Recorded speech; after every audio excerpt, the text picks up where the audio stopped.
In trading, your entry level matters so much more than people give credit. So I'm going to talk about why entry levels matter and why you are always so late sometimes that you don't even realize how late. So let's talk about the emotions and the psychology. There's two fears that I'm going to access today. The fear of loss, which is the fundamental uncertainty. In other words, you don't seek to lose money. And the fear of missing out. So, most traders' entries occur. Listen to this. Think of this mathematically now. Most traders' entries occur when the fear of loss is overcome by the fear of missing out. That is the point at time that you decide to enter. So let's say that again. Mathematically, fear of loss, let's abbreviate it, FOL, is equal to or smaller than fear of missing out, FOMO. Fear of loss equal to or less than fear of missing out. Now recognize the psychology of this mathematical formula determines your point at which you decide to enter.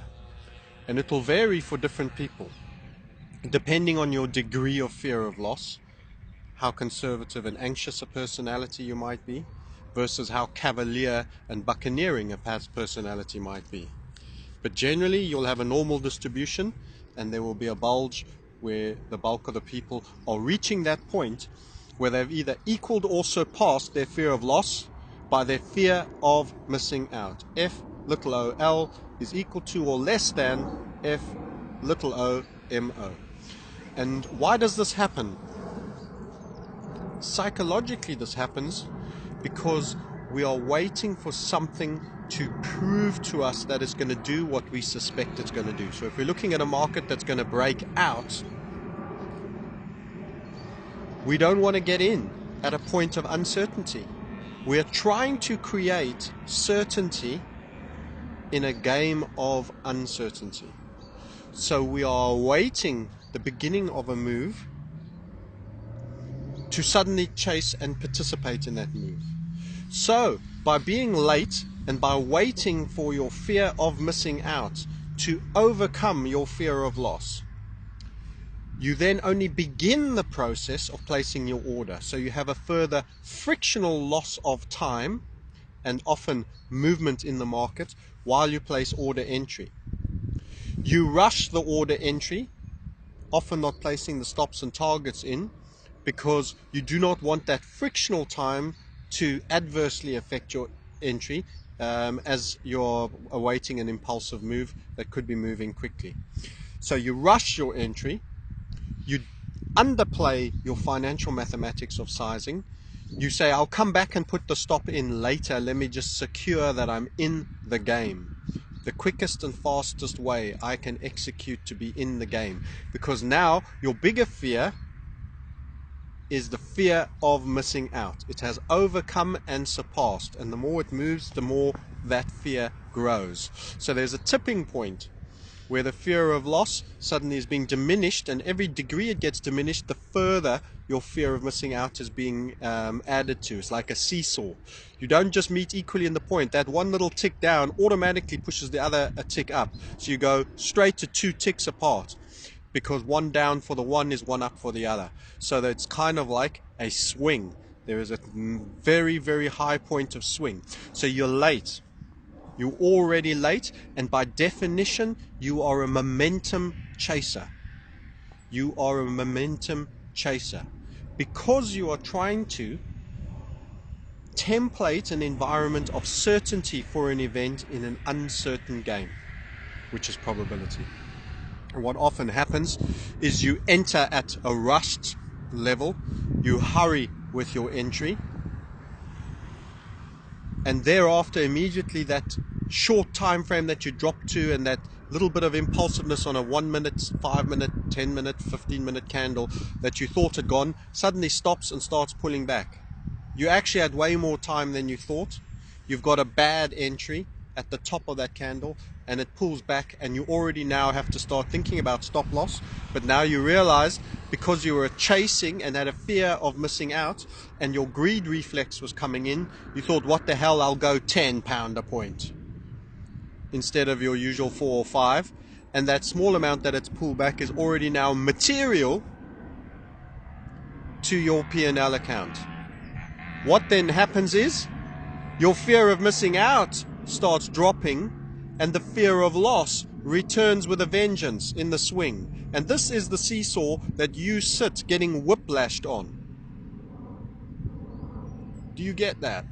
The psychology inside of you, by virtue of trying to template a certainty game on a game of probability where uncertainties and any kind of event can occur. So the point of your entry is the point at which your one fear overrides the other.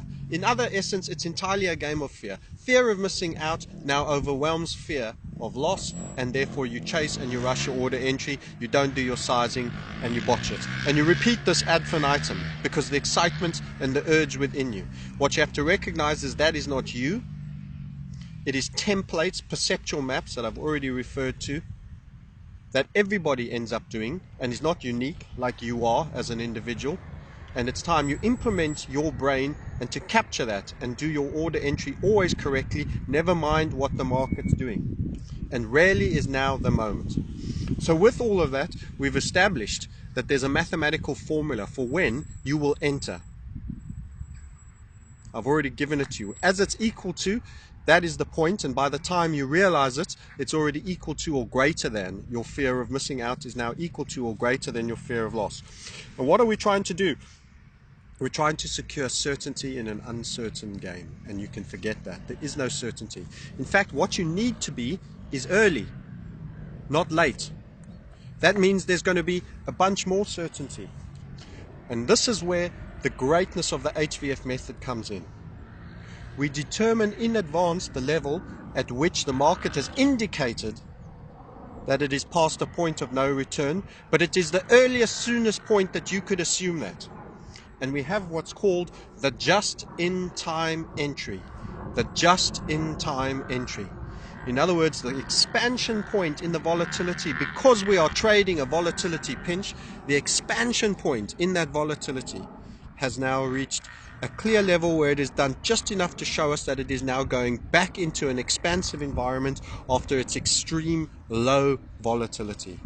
And we have a pending order, which means the execution is excellent. Instead of being the person who complains of slippage because you are waiting for a certainty and you are a momentum chaser and chasing a buy when the rest of the sheep are chasing a buy and getting a terrible fill, your order is already in the system and the very first tick taken. In other words, there's no rushed order entry. The sizing is already done. Your preconceived stop is already in place, and your target, the point at which you will be happy to take your reward that is geometrically determined, the entire trade idea is implemented and in the broker's server.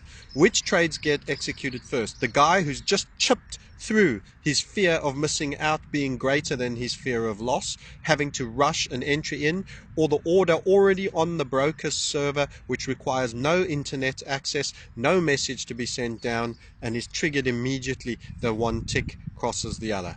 Well, you know the answer to that, and you get proper fills.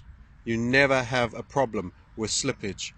Your broker isn't your enemy, is a facilitator. You need to reframe.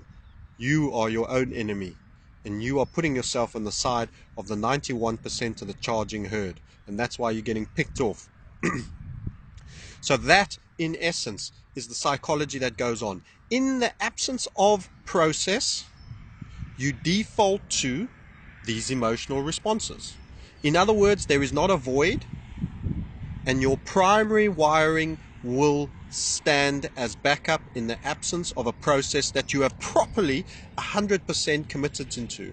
And in our case, the order is entirely submitted. So all the planning is done in advance. We know what we're looking for. The order is pending, remember.